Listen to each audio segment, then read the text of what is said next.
जोहार आप सभी का।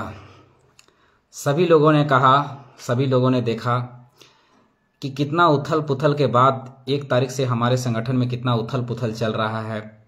संगठन को लेकर, नामांकन को लेकर कितने लोगों ने छीटाकाशी किया, कितने लोगों कितनी धाराएं, कितना जेल, ये सब चीज़ें हो रही हैं। उसी बीच में एक जो प्रश्न निकल के आ रही है, जो लोग कह रहे हैं, लोग पूछ रहे हैं, और जो विपक्षी पार्टियां हैं वो ज़्यादातर, उनके आईटी सेल जो हैं वो ज़्यादातर कह रहे हैं कि जयराम महतो भाग गए, या जयराम महतो एक शब्द प्रयोग कर रहे हैं वो लोग कि जयराम महतो है भाग गए, वो रणभूमि छोड़ दिए या मैदान छोड़कर भाग गए, लोगों को वहाँ पर छोड़ के भाग गए। तो इन सारे जो सवाल हैं, इन सारे सवालों का उत्तर देने के लिए मैं आया हूँ। उत्तर ऐसे देंगे, उत्तर ऐसा होगा जो ऑथेंटिक होगा, इतिहास के कालखंडों से उठाकर हम ये सबूत देंगे, प्रूफ देंगे कि जयराम महतो वहां से क्यों निकले और क्या कारण था। उस सारी चीजों को आज हम पूरे विस्तार पूर्वक बताएंगे। सबसे पहले लोगों ने कहा कि जयराम महतो भाग गए, तो इतिहास के कालखंड को उठाकर देख लीजिए, महाभारत के कालखंड को उठाकर देख लीजिए। महाभारत के जो सबसे बड़े हमारे भगवान कृष्ण, महाभारत कहिए तो करवाने वाले, महाभारत को रोकने वाले, महाभारत में भाग लेने वाले भगवान कृष्ण पर एक आरोप है कि भगवान कृष्ण रणछोड़ कहे जाते हैं, उनका एक नाम रणछोड़ भी। ये भगवान कृष्ण को ये नाम रणछोड़ क्यों पड़ा था पता है? क्योंकि भगवान कृष्ण अपना मथुरा को बचाने के लिए वो रणभूमि को छोड़ दिए थे, मानी वहां से छोड़कर निकल गए थे और द्वारका को बसाए थे। तब उनके जो दाऊ थे बलराम ने कहा था, वो कहे जब वो जरासंध से डर कर कहे कि द्वारका हम बसाएंगे, तो उनके दाऊ जो थे बलराम ने कहा था कि इसके लिए तुम्हें इतिहास जो है वो इतिहास तुम्हें रणछोड़ कहेगा। तो भगवान कृष्ण ने कहा था कि हमें ये सजा भी मंजूर है, ये नाम भी हमें मंजूर है, ये बदनामी भी मुझे मंजूर है, लेकिन ये मथुरा को बचाने के लिए हमें ये भी चीजें मंजूर है। और उन्होंने स्वीकार किया और उन्हें मथुरा को छोड़ दिया और द्वारका पर जाके बसे। और इतिहास के कालखंड को अगर देखा जाए तो भगवान कृष्ण को आज रणछोड़ कहा जाता है। बस टाइगर जयराम महतो ने भी कुछ ऐसा ही किया था। टाइगर जयराम महतो ने वहां स्थिति और परिस्थिति कुछ ऐसी थी कि वहां पर उनको उस सभा को छोड़कर निकलना पड़ा, क्योंकि अगर टाइगर जयराम महतो उस दिन सरेंडर देते या कुछ करते तो वहां पर भगदड़ मचती, और भगदड़ मचती तो कुछ ना कुछ हमारे साथी का कुछ हो सकता था। वहां बहुत सारे बच्चे थे, नवजात बच्चे थे, छोटे बच्चे थे, बूढ़ा था, बुजुर्ग था, भगदड़ मच सकती थी और कुछ भी चीजें हो सकती थी, कुछ भी घटना घट सकता था। इन सारे प्रक्रियाओं को बचाने के लिए टाइगर जयराम महतो ने वो अपने ऊपर लिया और अपने ऊपर लेके वहां पर वो साइड हुए वहां से। अब दूसरा उदाहरण हम देते हैं जयप्रकाश नारायण। जयप्रकाश नारायण समाजवाद के सबसे बड़े क्रांतिकारी नेता हैं, समाजवाद का नारा देने वाले सबसे बड़े नेता हैं जयप्रकाश नारायण 1942 में हजारीबाग जेल को तोड़कर 9 साथियों के साथ फरार हुए थे, क्योंकि भागना उस समय कूटनीति का हिस्सा था।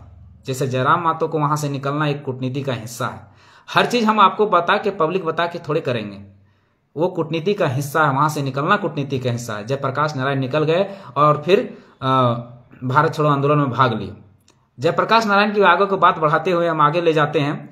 आपातकाल के दौरान जब इंदिरा गांधी ने इमरजेंसी लगा दिया था, आपातकाल लगा दिया था, तब वही जयप्रकाश नारायण भागकर नेपाल चले गए थे। और नेपाल से लौटने के बाद नेपाल से कहे थे, वो मीडिया में छपा था, समाचार पत्रों में छपा था कि हम जब लौटेंगे तो इंदिरा गांधी के कुर्सी छीन लेंगे, उसकी ईंट से ईंट बजा देंगे। और वही जयप्रकाश नारायण फिर वापस आए और इंदिरा गांधी का ईंट से ईंट बजा दिए और उनकी कुर्सी सही में हिला दिए, कुर्सी छीन लिया। वही समाजवाद के क्रांति के नेता। आज तक के इतिहास से आज तक का रिकॉर्ड है कि पटना का गांधी मैदान जो है आज तक किसी नेता ने नहीं भर पाया, केवल और केवल जयप्रकाश नारायण के अलावा। ये इतिहास है। तीसरी बात, ज्यादातर बीजेपी वाले कहते हैं कि भाग गया, भगोड़ा है, ऐसे ऐसे शब्दों का प्रयोग करते हैं। तो उनके लिए बता देते हैं कि जब इमरजेंसी का ही टाइम था, तब तुम्हारे ही जो अभी जिनका माला जपते हो, मोदी का नारा लगाते हैं, वो हिमालय भाग गए थे तपस्या करने बने कि हम तपस्या करने चाहिए। तपस्या नहीं था, एक्चुअली में इंदिरा गांधी के डर से वो भाग गए थे वहां हिमालय, और भेष बदल के वहां तपस्या करने लग गए थे। अब आगे, ये तो माननीय प्रधानमंत्री जी की बात है। अब आगे और सुनिए, उदाहरण के तौर पर और सुनिए ये बीजेपी का जिनको कहा जाता है चाणक्य, जिनको कहा जाता है पार्टी का रणनीतिकार सलाहकार सुब्रमण्यम स्वामी, उस समय राज्यसभा सांसद थे। राज्यसभा सांसद होते हुए भी वो पहले ऑस्ट्रेलिया भागे, फिर वो लंदन गए, फिर वो सरदार का भेष बदलकर भागे थे, वो भी उस समय भागे थे। तो भागने में हर किसी ने भागे। एक समय में जब बंगाल में, चौथा उदाहरण सुनिए, एक समय जब बंगाल में जब कम्युनिस्ट की सरकार थी और ममता बनर्जी जब उभर रही थी, तो ममता बनर्जी को भी कई बार सभा छोड़ के या कैसे को भागना पड़ा था, क्योंकि जो भी सत्ता में बैठे होते हैं इतनी आसानी से उनको चलने नहीं देता, उभरने नहीं देता। एक टाइम का याद होगा, अब पांचवा उदाहरण देखिए, एक टाइम का आपको याद होगा, उत्तर प्रदेश में मायावती को गेस्ट कांड जो हुआ था, गेस्ट कांड में वहां पर उसको पीछे हट के मैदान छोड़ के भागना पड़ा था। जब सपा के गुंडों ने जब उन पर हमला किया था, तो पीछे के रास्ते से उनका जो मुंहबोला भाई था उन्होंने निकालकर उसको पीछे से ले गए थे, वो भी छोड़ के भागना पड़ा था। अगर वहां वो नहीं भागते, कूटनीति का हिस्सा नहीं होता, तो शायद वो दिन वो आज मायावती यहां नहीं रहती। और फिर मायावती कहां से कहां तक सफर की। ममता बनर्जी आज बंगाल की मुख्यमंत्री है, वही सुब्रमण्यम स्वामी आज बीजेपी का सांसद है, वही माननीय मोदी जी आज देश के प्रधानमंत्री हैं। तो भागना एक कूटनीति का हिस्सा है। वही जयप्रकाश नारायण समाजवाद के सबसे बड़े क्रांतिकारी कहलाए। तो भागना कूटनीति का हिस्सा है। कभी कभी आपको रणभूमि छोड़ना पड़ता है। वही भगवान कृष्ण आज भगवान के नाम से पूजे जाते हैं। वही भगवान कृष्ण रणछोड़ अपने पर ले लिए कि रणछोड़ का दाग लग गया उन पर, रणभूमि छोड़ने का दाग लग गया उन पर, अपने पर ले लिए, लेकिन अपना जनता को बचा लिए, अपना मथुरा वासियों को बचा लिए, मथुरा को बचा लिए। बस यही समझिए कि कभी कभी रणभूमि को छोड़ना एक कूटनीति का हिस्सा होता है, और कूटनीति कभी आपको बताकर नहीं की जाती।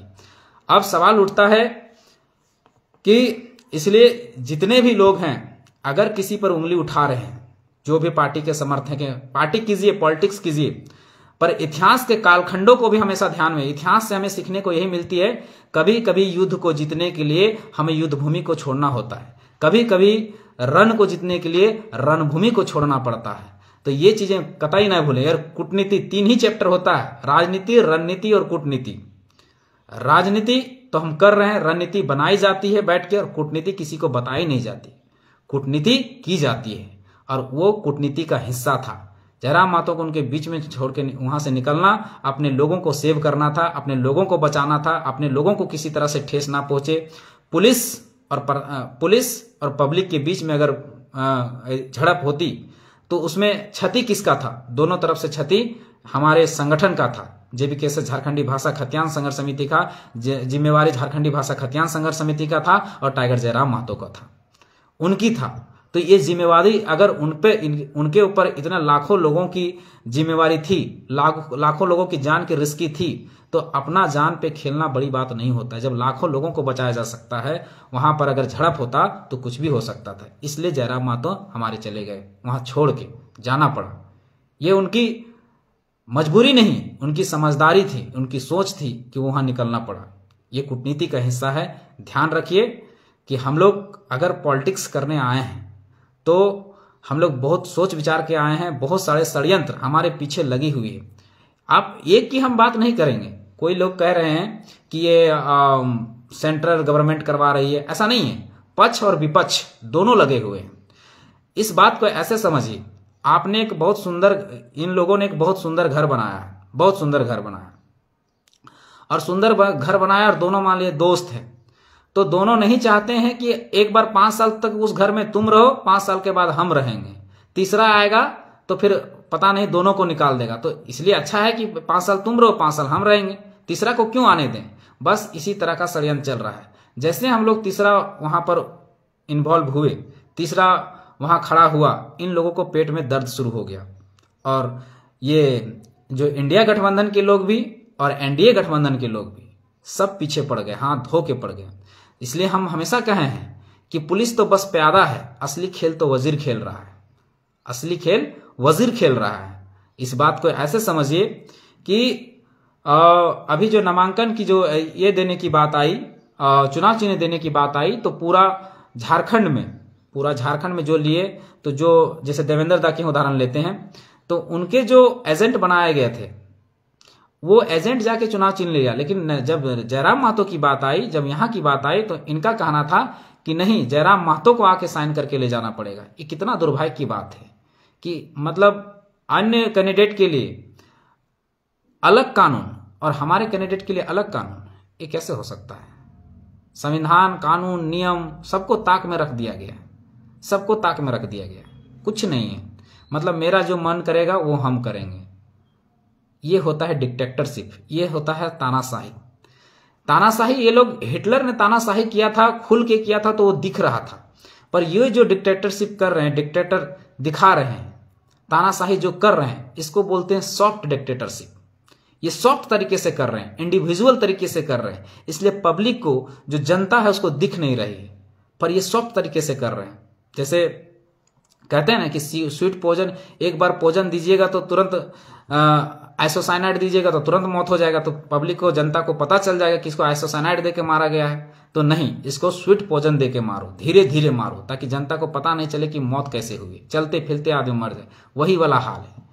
ये डिक्टेटरशिप दिखा रहे हैं, तानाशाही दिखा रहे हैं, लेकिन कैसे? गुप्त तरीके से, ताकि जनता को पता ही नहीं चले। इसलिए जनता से इस बार अपील है कि आप लोगों ने बहुत सारे षड्यंत्र और बहुत सारे, हम लोगों ने, आप लोग भी और हम लोग भी, बहुत सारे षड्यंत्र और साजिश को पार करते हुए हम लोग नामांकन प्रक्रिया में सफल हुए। हमारा चुनाव चिन्ह भी आ गया है। तो हमारे गिरिडीह लोकसभा के प्रत्याशी हैं टाइगर जयराम महतो, जिनका क्रमांक संख्या है 12 और चुनाव चिन्ह छाप है, चुनाव चिन्ह जो है वो है गैस सिलेंडर छाप।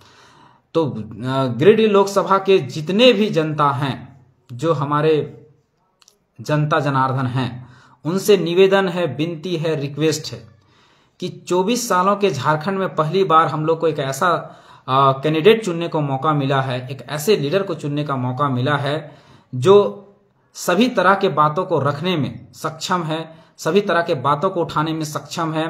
इस बार जात, संप्रदाय, लिंग, धर्म, पैसा, पूंजी, दारू, मुर्गा से ऊपर उठकर, धोती साड़ी से त्याग कर एक बार एक अच्छे कैंडिडेट, एक अच्छे नेता का चुनाव करें, और वो नेता हमारा है टाइगर जयराम महतो।